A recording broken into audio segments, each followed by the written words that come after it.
Hey, what's up, guys? So I'm back here in the Bible, and I'm in First Samuel, we'll say 16 through 18, and it's David versus Goliath.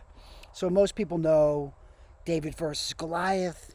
He kills the giant and all that, but the backstory leading up to it is the Lord, like Saul, it has fallen out of favor with God because he wasn't compliant. So David originally is in Saul's court because he plays the lyre, and the Lord sent an evil spirit to torment Saul.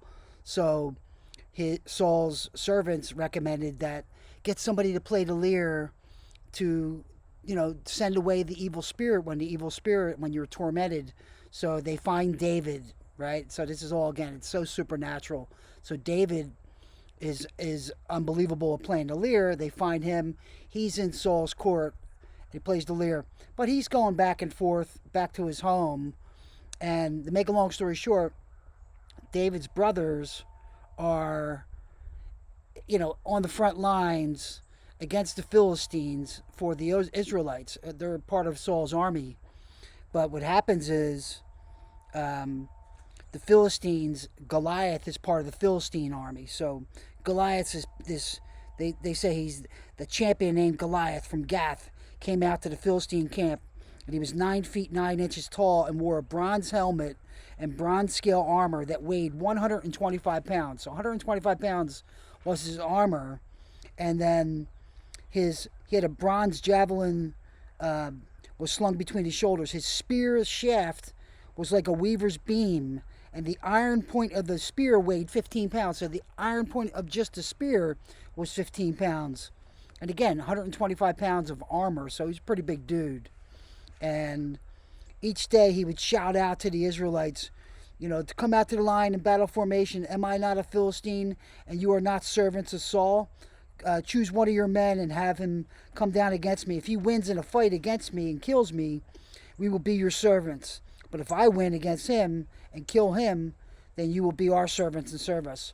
So each day for 40 days, he's basically coming to the front lines, shouting this stuff against the Israelites, and the Israelites are just terrified and backing down each time. So each time they're backing down. So then Saul's home with his dad, and his dad's like, "Here, take this cheese and these provisions, go to the front lines, give them to some of the Philistine guard, and also check on your brothers and see how your brothers are doing." So David goes to the front lines, and then he brings the cheese to some of the commanders, and then he checks on his brothers. But then, while he's doing this, Goliath again comes out to the front lines and sends this challenge out to the Israelites, like, and then David's like, "Who is this uncertain?" David's like, "What is going on here?" He starts asking questions. And then his brothers are like, "What? Yeah, dude, shut up. What are you going to do anyway? Like, basically, stop with all your whatever you're doing, asking questions like you're going to do something. Like, just get out of here. You're embarrassing us." But David continues to ask questions, like, "Who is this uncircumcised Philistine coming in?" And then they tell him, "Look, whoever slays the giant, his family will have riches and all that." So David keeps on asking these questions. His brothers are embarrassed. His brothers try to deter him from answering the questions. And then Saul hears about it. So Saul brings him to his court, tells him of the same thing. And then David is motivated. He's motivated to go and do something. So what happens is David's like, "I'm going to go. I'm anointed, and I have the Lord on my side." So David said, so when he's telling Saul, he's like, "Your servant's been tending your father." Like, Saul says, "You can't go fight this Philistine. You're just a youth, and he's been a warrior since he was young."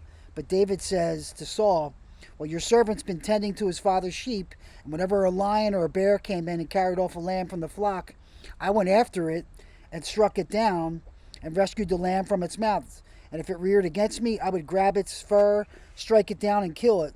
Your servant has killed lions and bears, so this uncircumcised Philistine will be like one of them, for he has defiled the armies of the living God. Then David said, the Lord who rescued me from the paw of the lion and the paw of the bear will rescue me from the hand of this Philistine.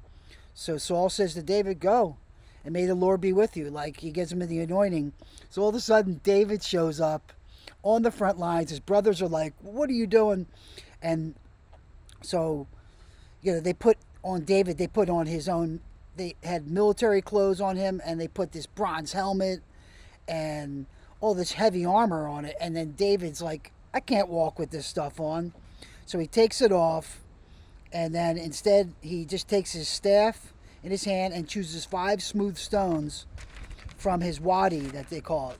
So 5 smooth stones and just his staff, no armor, puts them in his pouch, and he goes to the front lines. And he says, with this sling in hand, he approached the Philistine. So the Philistine came closer. So Goliath comes closer and closer to David, and he sees David in the youth, and he despised him because of his youth, and like, who's this kid think he is? Like, I'm going to make an example of him. So David yells out to him, you come against me with sword and spear and javelin, but I come against you in the name of the Lord of armies, the God of the ranks of Israel. You have defiled him. Today the Lord will hand you over to me. Today I will strike you down, remove your head, and give the corpses of the Philistine camp to the birds of the sky and the wild creatures of the earth. Then all the world will know that Israel has a God, and this whole assembly will know that it is not by sword or spear that the Lord saves. For the battle is the Lord's. He will hand you over to us. So, like, pretty ballsy of him.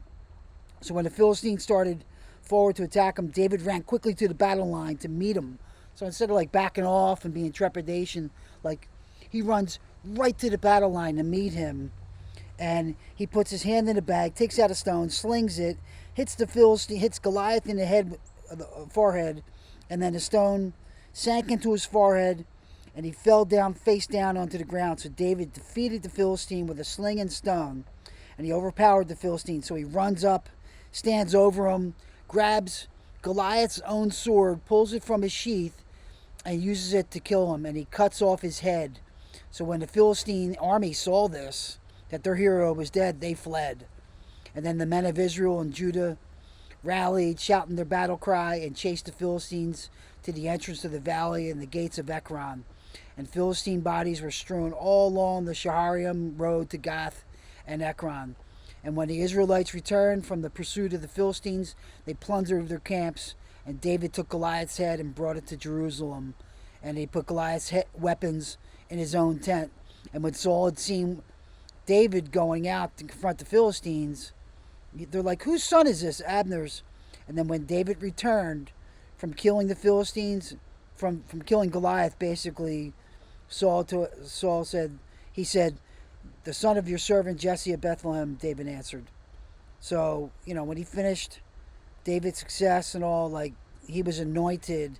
And then they started making songs for him. So they danced, and the women sang, Saul has killed thousands, but David his tens of thousands. So Saul was furious and resented this song, and they credited tens of thousands to David. He complained, but then they credited me only with thousands.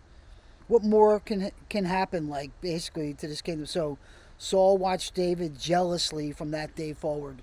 So that's where Saul then wants to take David out. Like, afterwards, like, he's tormented, he's cursed, and he's like, David's a threat, and he knows David's anointed, and he keeps on trying to take David out and out. So that's what the rest of the book of Samuel is. So, I love the book of Samuel. I love this David versus Goliath, where it's like David knew and believed because he had the power of the Lord of armies on his side.